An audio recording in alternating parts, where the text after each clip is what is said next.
দল দায়িত্ব দেবে। শওকত মোল্লা একটা ব্যক্তি আমাকে কি দায়িত্ব দেবে?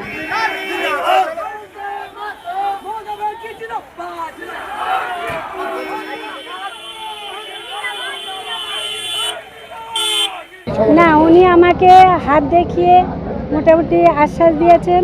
তিনি দেখেছেন আমি কত পরিমাণ মানুষ এখানে জমায়েত করেছি, কিন্তু উনি একটা জেড ক্যাটাগরির নেতা, ওনার নিরাপত্তার একটা ব্যাপার আছে, সেই জন্য উনি নামেন। কি বলবেন, আগামী দিনে দেখলাম যে আপনার কাছে প্রচুর মানুষ আছে, রাস্তায় আজকে নামলো কয়েক হাজার মানুষ, হঠাৎ এই সময়ের মধ্যে কি বলবেন আপনি?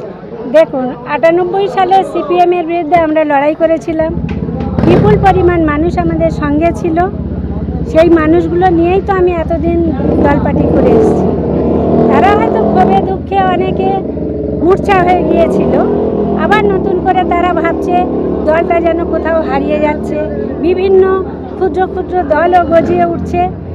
আমরা আমাদের জীবদ্দশায় তৃণমূল যতদিন থাকবে, মমতা ব্যানার্জি যতদিন থাকবে, আমরা মনে করি, আমার সৈনিকরা মনে করে যে অন্তত ক্যানিং পূর্ব বিধানসভায় এবং পশ্চিম বিধানসভায় কোনো গজিওটা দলকে আমরা জায়গা করে নিতে দেব না। সেই জন্য আজকে আমরা এই সমাবেশে। আগামী দিনে কি জাহাঙ্গীর খান চৌধুরীকে নিয়ে আপনারা কোনো সভা করবেন আপনার এলাকায়? যেভাবে ভিড় দেখলাম। দেখুন, ওটা আমি বলতে পারবো না, দল কাকে কখন কোথায় প্রোগ্রাম দেবেন, দলের নির্দেশ যেভাবে আসবে আমি সেইভাবে কাজ করব। দলের নির্দেশ না থাকলে তিনি প্রতিটা বিধানসভায় ঢুকে ঢুকে মিটিং করতে পারতেন না। আমি ব্যক্তিগতভাবে কোনো মন্তব্য করতে চাই না। যদি আমার এমএলএ সাহেব শওকত মোল্লা বলেন যে দল ওনাকে কোনো দায়িত্ব দেয়নি, তাহলে শওকত মোল্লা যে ভাঁড়ের পর্যবেক্ষক, এটা তো কোনো লিখিত পর্যবেক্ষক নন। দল বলেছেন বলে উনি কাজ করছেন। আজকে দল নিশ্চয়ই জাহাঙ্গীর খানকে বলেছেন, সেই জন্য জাহাঙ্গীর খান সর্বোচ্চ ঢুকে ঢুকে মিটিংটা করছেন। এটা বলার কি আছে? তাহলে কি আগামী দিনে আপনারা জাহাঙ্গীর খানের হাত ধরেই লড়বেন?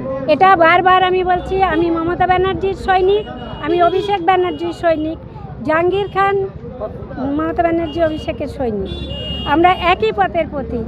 আমি ব্যক্তিগতভাবে কারোর হাত ধরে নয়, আমি আমার রাজনীতি করতে চাই। দল আমাকে যেখানে যেভাবে দলের কাজে লাগাবে আমি সেখানে সেইভাবে। আপনি তো পঞ্চায়েত সমিতির সভাপতি, সেই জায়গায় দাঁড়িয়ে শওকত মোল্লার কোনো মঞ্চে আপনাকে দেখা যায়নি কেন? দেখুন, এই প্রশ্নটা আপনারা বারবার আমাকে করছেন। আমি যে জায়গা দিয়ে রাজনীতিতে উঠে এসেছি একদম গ্রাসরুট লেভেল থেকে, আমার লড়াই ছিল শওকত মোল্লা ভার্সেস রাজ্জাক মোল্লা ভার্সেস। আজকে কালের ক্রমে হয়তো আমি এই দলের জন্য লড়াই আন্দোলন করতে গিয়ে জেলে যখন চলে যাই, সেই মুহূর্তে শওকত মোল্লা আমার দলে ঢুকে পড়ে। সেটা আমার মনের মতো হয়নি বলে আমি তার সঙ্গে মানিয়ে নিয়ে চলতে পারছি। তাহলে জাহাঙ্গীর খান কি আপনার মনের মতন হয়েছে? নিশ্চয়ই, আমার দল যখন তাকে দায়িত্ব দিয়েছে, সে সবাইকে নিয়ে চলতে চাইছে, তার সঙ্গে সবাই চলবে আগামী দিনে। শওকত মোল্লা চলতে পারছে না। হ্যাঁ, শওকত মোল্লা দায়িত্ব দেয় কি? দল দায়িত্ব দেবে। শওকত মোল্লা একটা ব্যক্তি আমাকে কি দায়িত্ব দেবে?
পুরো মুখ চলে এসছে পুরো এত এখানটায় লাস্ট পুরো মুখ চলে এসছে মুখ চলে এসছে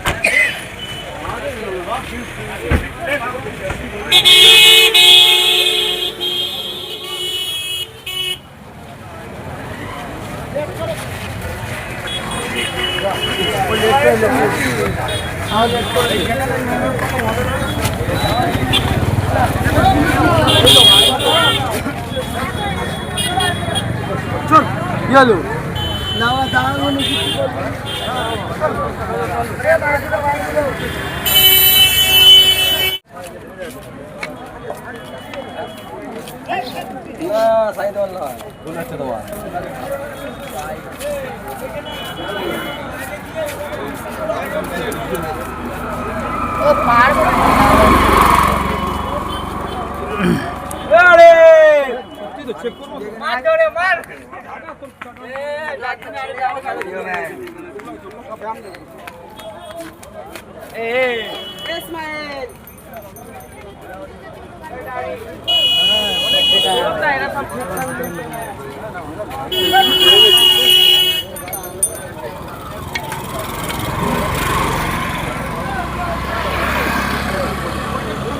মারো